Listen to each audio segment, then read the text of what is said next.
Suppose you have a bunch of promises from your API calls and the data fetched from those response do not depend upon the previous fetched data. You can run your API calls parallelly. Now what we use here is Promise.all. It accepts an array of promises and returns a promise itself. So we can use await here. Now all the promises inside this array will run parallelly, and when they are resolved, we get their return. We can use array restructuring here. So when we run this, promise 1 resolved, promise 2 resolved, and promise 3 resolved. So you can use the fetch functions here like this and get the returns like this by restructuring. Problem with Promise.all is if one of the promises get rejected, suppose we reject this,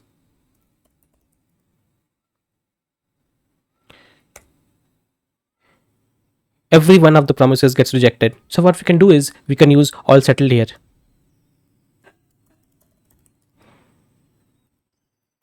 It returns even when certain promises fails, but it wraps them in this object form. We also have Promise.any that returns the first promise that's fulfilled.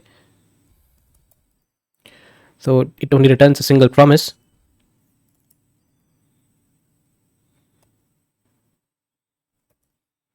The promise 1 is resolved first here. Promise 1 is resolved. If the promise 3 was resolved first, this will give promise 3 resolved. The promise.race